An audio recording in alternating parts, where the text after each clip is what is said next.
வெற்றிவேல் முருகனுக்கு அரோகரா. பச்சை மயில் வாகனனே சிவபால சுப்பிரமணியனே வா. என் இச்சையெல்லாம் முந்தன் மேலே வைத்தேன், எல்லளவு பயமில்லையே.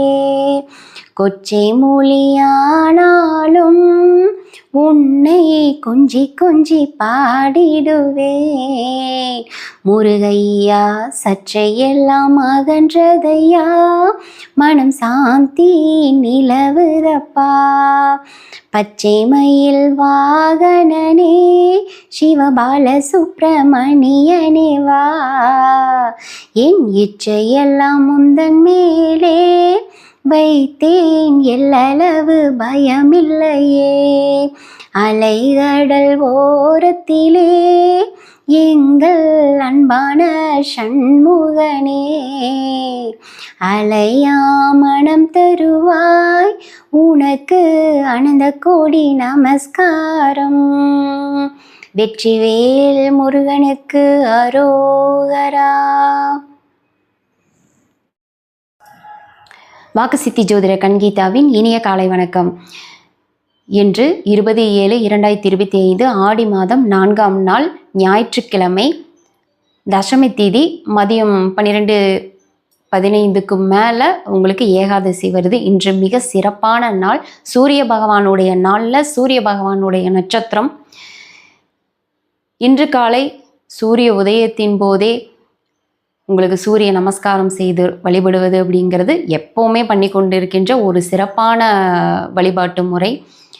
துளசி தீர்த்தத்தால் அவங்களுக்கு ஒரு தூப ஆராதனைகளை காட்டி அவங்களுக்கு அந்த துளசி தீர்த்தத்தை பிரசாதம் கொடுத்து வழிபடுவதால் நல்ல ஒரு அந்தஸ்து, அதிகாரம், பதவிகள், நம்மளுடைய புகழ் வெளிச்சத்துக்கு கொண்டுட்டு வர்ற எல்லா விஷயமுமே இந்த சூரிய நமஸ்காரத்தில் இருக்குது. இன்று நம்ம வழிபடக்கூடிய தெய்வம், நான் முன்கூட்டியே சொன்ன மாதிரி வீட்டில் நம்ம வழிபடக்கூடிய இந்த விசேஷம் அப்படிங்கிறது இந்த ஆடி மாதத்துக்கு உகந்தது அப்படின்னு நான் சொல்லியிருக்கேன். இன்று வரக்கூடிய ராகு வேலை மாலையில் 5:03 6:39 வரை. இன்று இந்த ராகு காலத்தில் நீங்கள் என்ன பண்ணுறீங்கன்னா, வீடு முழுவதும் சாம்பிராணி வாசனை உள்ள அந்த புகை மண்டலமாக நீங்கள் உங்களுடைய இல்லத்தை மாற்றுறீங்க. நல்ல சாம்பிராணி போட்டு விட்டுட்டு விஷ்ணு பரமாத்மாவுடைய சகஸ்கர நாமத்தை பாராயணம் செய்யுங்க. இல்லை மேடம், எங்களால் பாராயணம் செய்ய முடியாதவங்க அதை கேட்கவாது செய்யுங்க. வீடு ஃபுல்லாமே அந்த காணொளி கேட்டுகிட்டே இருக்கிற மாதிரி நீங்கள் மொபைல்லையோ அல்லது டிவிலேயோ நீங்கள் வச்சு கேட்கலாங்க. இது ராகு வேலை முழுவதுமே நீங்கள் கேட்டுக்கிட்டு இருக்கலாம். ராகு வேலை முடிஞ்ச உடனேமே நீங்கள் வீட்டில் கிருத்திகை நட்சத்திரம் அப்படிங்கிறது 6 நட்சத்திரங்களின் கூட்டமைப்பு அப்படிங்கிறது ஒன்று இருக்குது. 6 நெய் தீபங்கள் ஏற்றி சிவபெருமானையும் முருகப்பெருமானையும் நீங்கள் வணங்கி வழிபட வேண்டுங்க. 6 நெய் தீபங்கள் ஏற்றிக்கோங்க. துளசியும் மல்லிகை மலரும் வில்வமும் சேர்ந்தவாறு உங்கள் கையாலேயே நீங்கள் கட்டி அந்த ஒவ்வொரு மலர்களையும் ஒவ்வொரு வில்வம் துளசியும் எடுக்கும்போது உங்களுடைய வேண்டுதல் என்னவோ அதை நீங்கள் சொல்லி சொல்லி அந்த பூ மாலையை கோத்துக்கோங்க. கட்ட தெரியாதவங்க, இதே குழந்தைகளாக இருக்காங்க, எங்களுக்கு கட்டுறதுக்கு நேரம் இல்லை அப்படின்னு இருக்கிறவங்க அதை 3ம் சேர்ந்தவாறு ஒரு தட்டில் எடுத்து வச்சு நீங்கள் அவங்களுக்கு அர்ச்சனை பண்ணலாம்.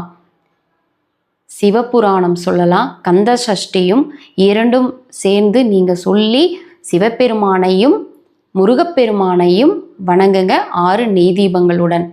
இன்று நீங்கள் வேண்டக்கூடிய வேண்டுதல் என்னவாறு இருக்கலாம் அப்படின்னா, யார் யாருடைய திறமை, யார் யாருடைய அறிவு, யார் யாருடைய ஒரு கல்வியாகட்டும் எல்லாமே மறைமுகமாக இருக்குது. எல்லா திறமையும் இருக்குது.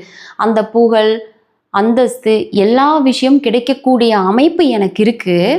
ஆனால் ஏதோ ஒரு தடை நிலை என்னால் வெளியில் வர முடியல, என்னுடைய புகழை உலகத்திற்கு காமிக்க முடியல, என்னுடைய திறமையை வெளிக்கொண்டு வர முடியல, என் கூட இருக்கிறவங்களுக்கே என்னுடைய திறமை தெரிய மாட்டேங்குது அப்படின்னலாம் யார் யாரெல்லாம் அந்த ஒரு இருள் சூழ்ந்த நிலையில், யார் யாரெல்லாம் அந்த ஒரு முடக்கான நிலையில் இருக்கிறீங்களோ அவங்க எல்லாமே தங்களுடைய திறமையை வெளிக்கொண்டுட்டு வர, யாருக்கு யார் வேண்டுமானாலும் வேண்டுதல் செய்யலாம். தங்களோட குழந்தைகளுக்கு, தங்களோட கணவருக்கு, மனைவிக்கு, யாருக்கு யார் வேணாலும் வேண்டுதல் பண்ணலாம்.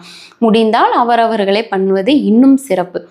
அப்படி பண்ணும்போது நீங்கள் வேண்டக்கூடிய, இன்றைய நாளில் வேண்டக்கூடிய இந்த வேண்டுதல் விரைவில் உங்களுக்கு முத்தி கிடைக்கும். நன்றி.